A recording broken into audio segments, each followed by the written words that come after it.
Hey guys, Dominique here. Today I am with Terence Lester of Love Beyond Walls, based out of Atlanta, and today we'll be discussing homelessness in America.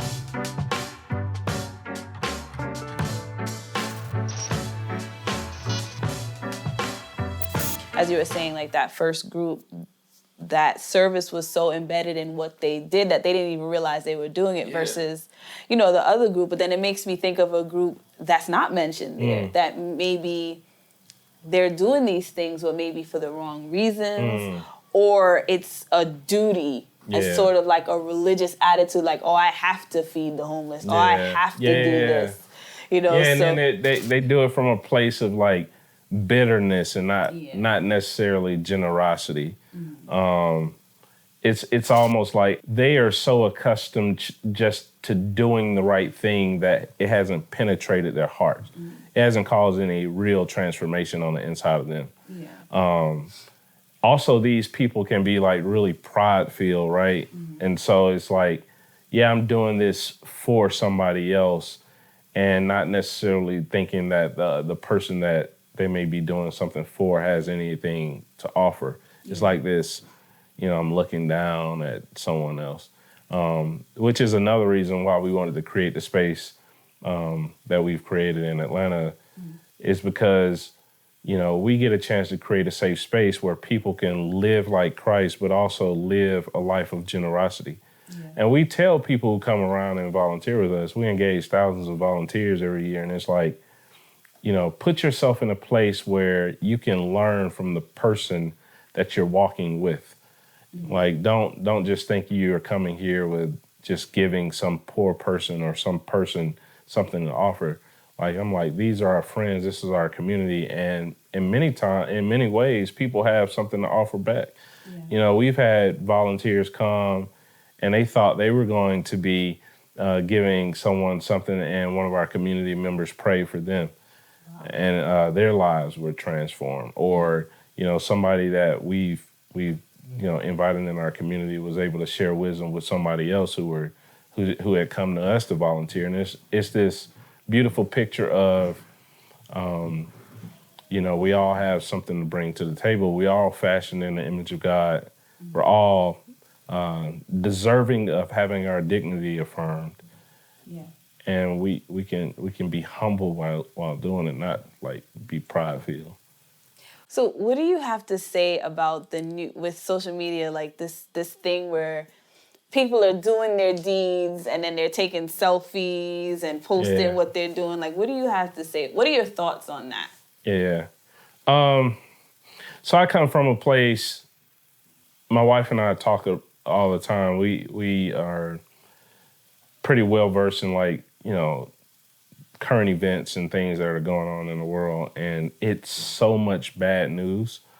You can read anything from, the 7-year-old that was just shot and killed to, the government shut down and workers are like not being paid to, natural disasters to like police brutality issue. I mean, it's just so much and it's so overwhelming.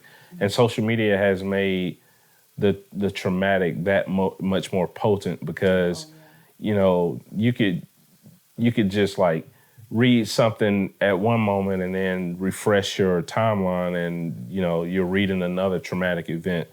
Whereas when I was growing up, it was like you had to wait 2 weeks and then you heard about something and at least you had that breathing time.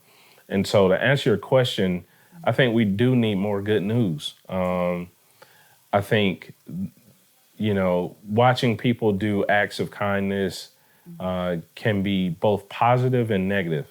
The positive of it is like it gives us a relief from the day-to-day traumatic, bad news cycle, right? But the negative is we have to be clear about the intentions and being responsible with how we are doing these deeds as a way not to glorify ourselves, but to point to something much greater than ourselves. So I have a balance there. Like, I think we need more good news. I wish I could refresh all day and see nothing but good, because my heart needs it.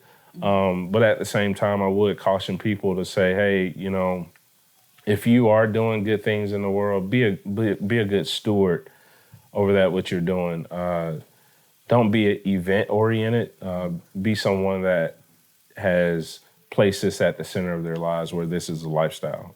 We have a saying that we use, which is service is not an event, it's a lifestyle. So like, if you're about that life, like really be about it. Don't post just for likes and, pats on the back, but really be about, invoking change in the world. In your, I guess, 5-year journey of working in this organization, your experiences, what have you learned, or what do you believe is the biggest contributing factor to homelessness in America? Yeah.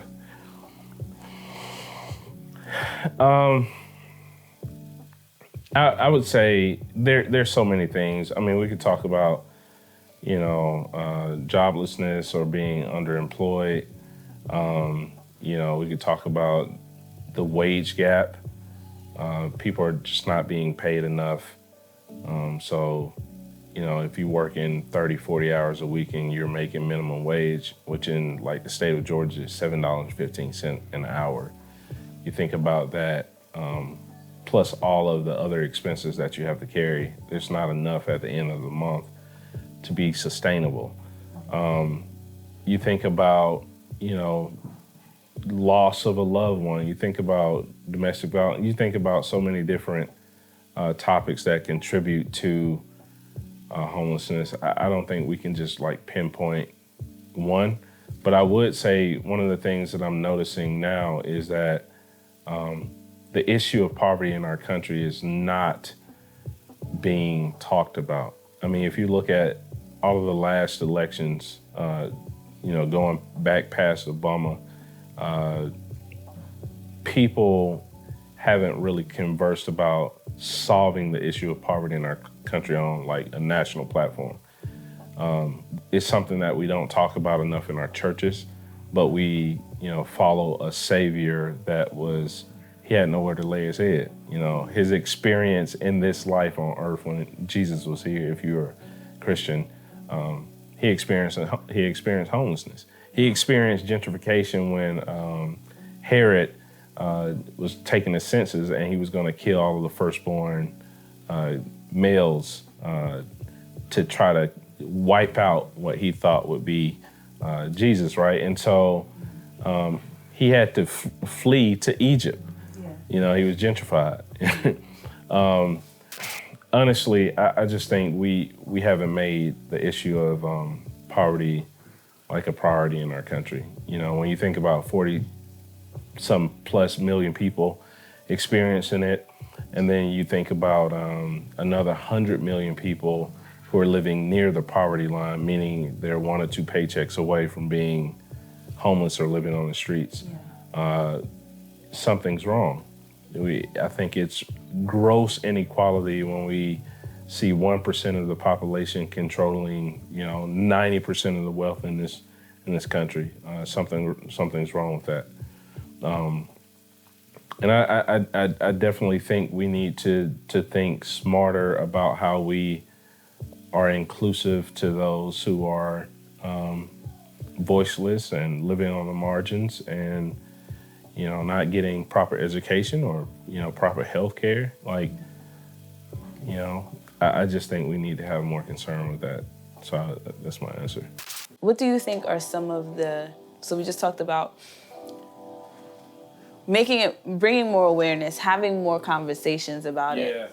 I think awareness creates empathy. Yeah. And educates people. Like, I remember we were leading a group in the heart of the city, and we had volunteers, and we were sharing food with our friends. And this guy who was experiencing homelessness, he comes up and he encounters this lady who is a volunteer, and she offers him like a ham sandwich or something. And he politely just says, I don't want that. I don't want to eat.